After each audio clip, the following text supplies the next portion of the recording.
Hey, Drew here. I want to share a quick video with you on how to be a confident leader in uncertain times. Here we go. Okay, so I have had many clients, multitude of clients come to me and tell me that they need their leaders on their team to demonstrate more confidence, to be more confident. And, there can be uncertain times for many different reasons within your organization. There may be changes taking place in the organization. There could be an economic crisis. Right now, as I record this video, there's a lot of talk about a recession.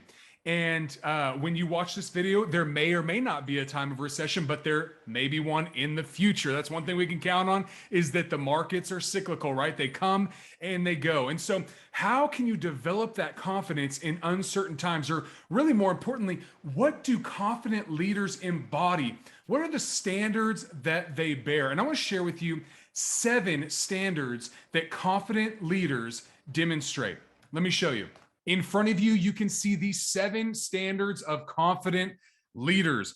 The first one here, confident leaders unapologetically set high standards. I once have a story of a mentor, a speaking coach, and he was putting together a presentation for a conference he was going to, and he sent in his presentation to the confidence leader, and the confidence leader sent a reply back to him and said, "Is this the best you can do?" And he thought, my goodness, I worked pretty hard on this, but I guess I can do better. And he went back and he worked on it again, and he sent it in, and he got the same response. "Is this the best you could do?" And he was really frustrated at this point. He had his wife look at his outline for his talk, and he looked at it again, and he sent it, and he said, "Look, this is the absolute best I can do."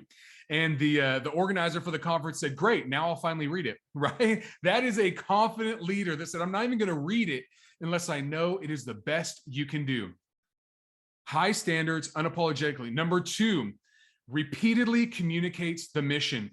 The best way I've heard, and I've spoken about this many times, when it comes to sharing the mission, sharing the vision of the organization, when you feel like you are just sick and tired of sharing the vision of the mission of the organization, that's when it is finally set in.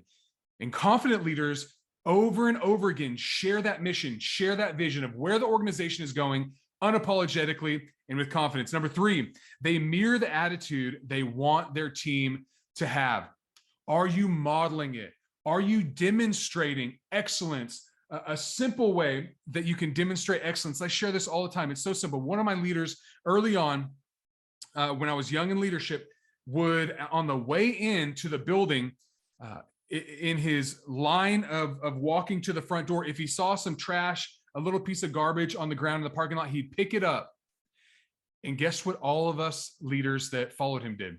When we walked into the building, we picked up trash, because we said, hey, if the boss models that level of excellence, we are going to follow after that. They model the behavior they want.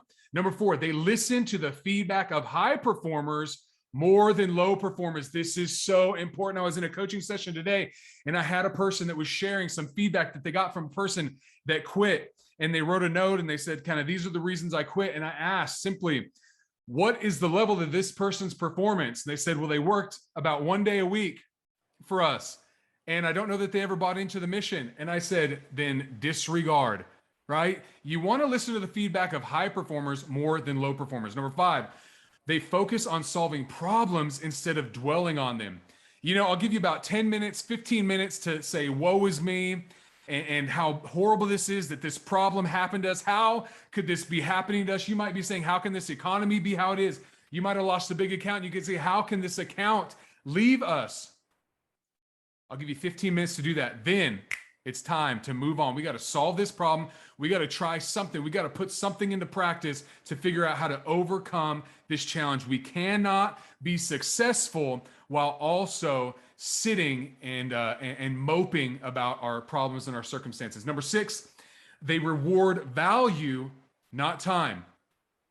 Whoa, I'm stepping on some toes right here.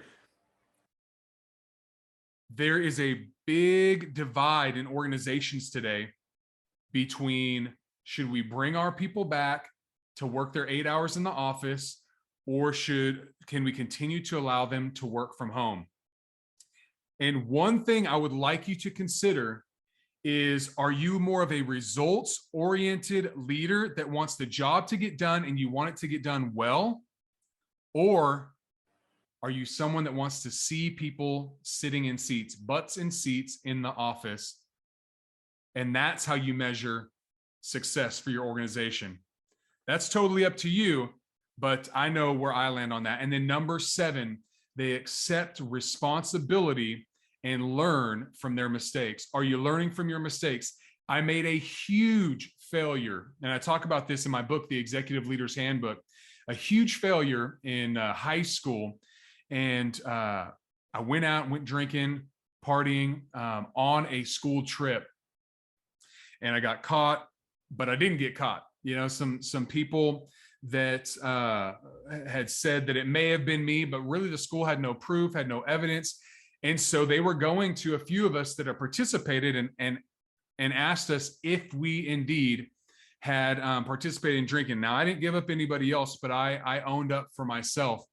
And I'm so grateful that I did that at a young age, 17 years old, that I made the decision to own my failures, own my shortcomings, because that is the only way that we can move forward and get better. And I learned that lesson at a very young age.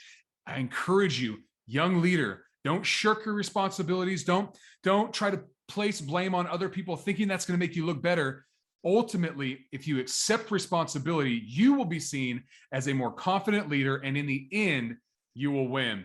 I hope those help you out. Hey, I want to ask you, what are your challenges in leadership? I know that confidence in leadership is one of the 4 areas that my clients are looking for. Delegation is another. And you can see in the card here in the corner, you can go ahead and check out my video on delegation.